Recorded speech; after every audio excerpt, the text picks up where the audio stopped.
Você vai assistir, a partir de agora, a programação religiosa do seu canal 10. Pois o Deus da montanha é o mesmo do vale, não deixa só, velando está, nas tristezas, nas lutas, nos piores momentos, em suas mãos segurando estará. Meus queridos, estamos juntos na meditação da palavra de Deus. Que Deus nos abençoe, que Deus nos faça prosperar, que Deus nos faça compreender as coisas. Se a gente estiver tendo a oportunidade de ficar um pouco mais velho, coisa assim, então a gente precisa também crescer na compreensão. Vamos procurar isso juntos? Amém? Então que Deus abençoe você nessa compreensão de hoje, que eu estou em Provérbios no capítulo 7. Nós vamos ler todo o capítulo 7, tá? De Provérbios. Mas antes de ler, eu queria dizer algumas palavras. Nós vamos ler ainda sobre a mulher adúltera. Ou o tema que os tradutores têm é mais advertências contra a mulher adúltera. É que Salomão escreveu muito sobre isso. Ele tinha um pedigree, né? Ele tinha uma... Não sei se é pedigree que fala. Ele tinha condições de fazer isso. Ele sabia por que estava falando isso. Quem conhece a história de Salomão sabe.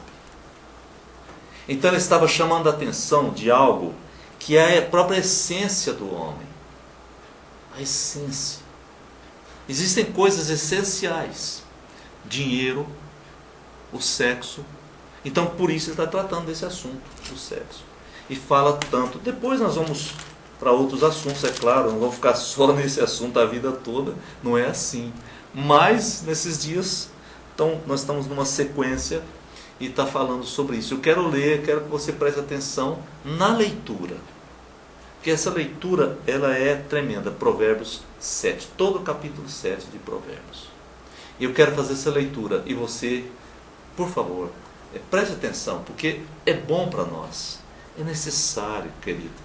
É necessário, nós precisamos escutar essas leituras. Podemos ficar só com coisas que nos destroem, precisamos também dessas coisas aqui. Bom, vamos lá. Provérbios 7. Filho meu, guarda as minhas palavras e conserva dentro de ti os meus mandamentos. Guarda os meus mandamentos e vive, e a minha lei como a menina dos teus olhos. Ata-os aos dedos, escreve-os na tábua do teu coração. Dize à sabedoria, tu és minha irmã, e ao entendimento chama teu parente, para te guardarem da mulher alheia, da estranha que lisonjeia com palavras. Porque da janela da minha casa, por minhas grades, olhando eu, vi entre os simples, descobri entre os jovens um que era carecente de juízo, que ia e vinha pela rua junto à esquina da mulher estranha e seguia o caminho da sua casa, à tarde do dia, no crepúsculo, na escuridão da noite, nas trevas. Eis que a mulher lhe sai ao encontro, com vestes de prostituta e astuta de coração. É apaixonada e inquieta, cujos pés não param em casa, ora está nas ruas, ora nas praças, espreitando por todos os cantos. Aproximou-se dele e o beijou, e de cara impudente lhe disse: sacrifícios pacíficos tinha eu de oferecer, paguei hoje os meus votos. Por isso saí ao teu encontro a buscar-te e te achei. Já cobri de colchas a minha cama, de linho fino do Egito, de várias cores. Já perfumei o meu leito com mirra, aloés e cinamomo. Vem, embriaguemo-nos com as delícias do amor, até pela manhã gozemos amores. Porque o meu marido não está em casa, saiu de viagem para longe, levou consigo um saquetel de dinheiro, só por volta da lua cheia ele tornará para casa. Seduziu com as suas muitas palavras, com as lisonjas dos seus lábios, o arrastou. E ele num instante a segue, como o boi que vai ao matadouro, como o cervo que corre para a rede, até que a flecha lhe atravesse o coração, como a ave que se apressa para o laço, sem saber que isto lhe custará a vida. Agora, pois, filho meu, dá-me ouvidos e se atento às palavras da minha boca. Não se desvie o teu coração para os caminhos dela, e não andes perdido nas suas veredas. Porque a muitos feriu e derribou, e são muitos os que por ela foram mortos. A sua casa é caminho para a sepultura, e desce para as câmaras da morte. Aí nós lemos então o capítulo 7 de Provérbios. Porque às vezes algumas pessoas têm a impressão que Deus não fala de sexo, de casamento, de amor nesse sentido. E fala muito, porque isso está na essência. Isso não é uma coisa, não é um superficial, não é um acessório, isso é essencial. E isso tem levado tanta gente a dores assim absurdas. Dores absurdas. Conta-se algumas histórias por aí, não sei se são verdadeiras, sobre a época da AIDS. E há muitas histórias verdadeiras a respeito disso, com pessoas morrendo com as doenças adquiridas. Levam à morte de muitas formas. E a AIDS, quando a AIDS chegou, então isso, todo mundo ficou apavorado. É uma coisa muito interessante o que o governo fez. Ele liberou um coquetel para AIDS. Ele liberou um coquetel. Mas ele não consegue liberar nem remédio nas farmácias, nos hospitais. Mas para AIDS ele conseguiu liberar coquetel. Aí eu fico pensando, qual a razão, por que ele fez isso? Por que nos hospitais não tem nem médicos, e nem remédios, e nem enfermeiras, e nem nada suficiente? Tudo insuficiente. Não tem um aparelho para fazer um raio-x ou uma coisa assim. Qual é o problema? Sendo que tem um coquetel caríssimo liberado para todos que tivessem AIDS. Sabe? As coisas feitas por interesse próprio, porque Brasília é um antro de perdição. Não é só a questão financeira. Não. Tem muito mais do que isso. Muito mais do que isso. Eu já escutei coisas assim absurdas. Mas eu não estou lá comprovando nada, tá? Mas Brasília é uma amostra do que é o Brasil. Nós vivemos uma época dificílima. E esse assunto é um assunto palpitante. Esse é um assunto real. Esse é um assunto que ele existe mesmo. Então a Bíblia não pode dizer, não vou tocar nisso porque isso é um assunto, isso é muito pessoal. Não é não. Isso é muito celestial, muito divino. É muito de Deus ou do diabo. Esse que é o problema. Porque é um assunto espiritual.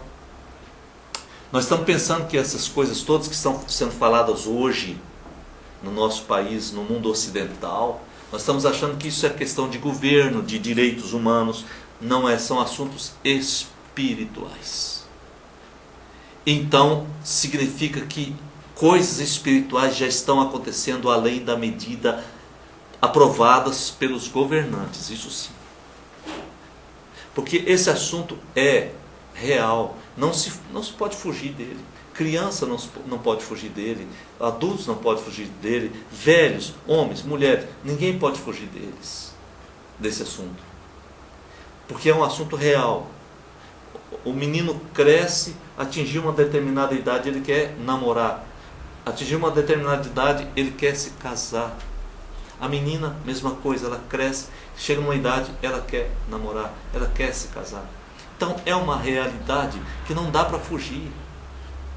Então Deus nunca fugiu. Você pode pegar a Bíblia, aliás, começando com Adão e Eva, estavam nus, está bem claro, e não tinham vergonha um do outro. E Adão, quando viu aquela mulher, ficou apaixonado. Está escrito, não está a palavra paixão, tá? Mas ele ficou apaixonadíssimo. Ele ficou encantado. Porque de fato eu penso que a Eva era o máximo. Eu acredito. A cereja do bolo, aquilo lá, eu penso. Igual ela, nunca mais houve. Deus fez com as próprias mãos. Então, e sempre está falando. Jesus falou muito disso também. E os apóstolos também. Se você vai para Paulo, 1 aos Coríntios, capítulo 7. Todo capítulo 7. Você vai para Efésios, capítulo 5. São textos inteiros tratando desse assunto. Então ele vai dizer no começo do capítulo 7, ele diz: meu filho, guarde as minhas palavras, meu filho. Conserve dentro de você os meus mandamentos, meu filho. Guarde, porque você vai crescendo, você vai se liberando, se libertando, e você poderá começar a fazer bobagem. Mas se você tiver dentro de você a honra, a qualidade de homem, então você vai ser vitorioso, como José do Egito, né? É um exemplo muito interessante de ser citado. E o que aconteceu com ele depois de toda a vitória? O que aconteceu com ele? Então Deus nos honra, Deus quer nos honrar.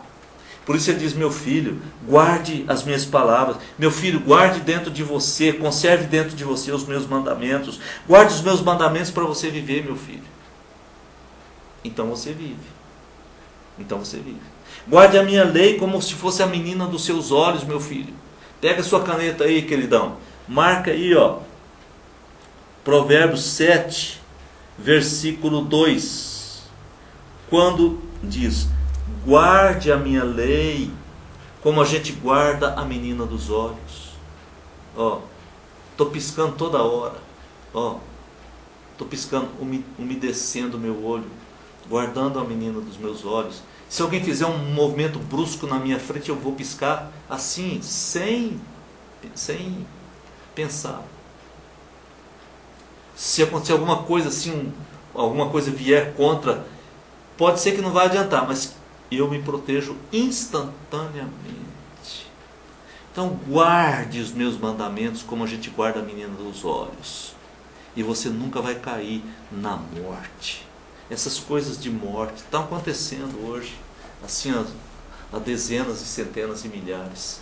Porque nós não temos a preocupação de honra, de qualidade, de valores.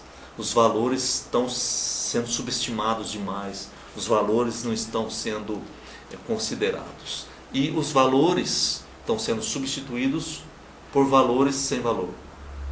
Então, isso está acontecendo uma mudança muito grande e nossa vida corre risco.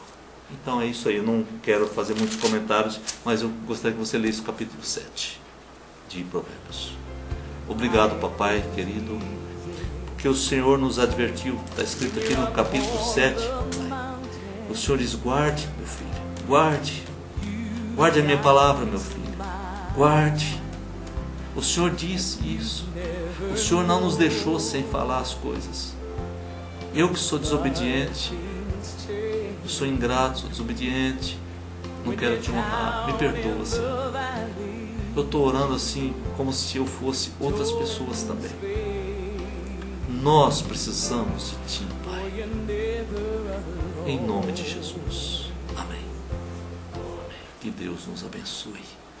Que Deus nos prospere na vida espiritual, tanto quanto na vida material. Em nome de Jesus.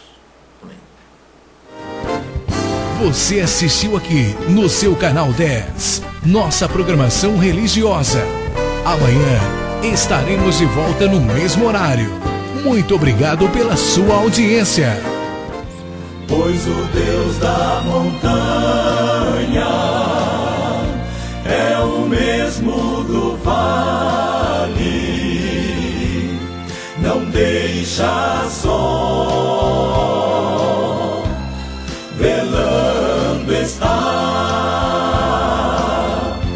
nas tristezas, nas lutas, nos piores momentos, em suas mãos segurando estará. Meu amigo que se acha no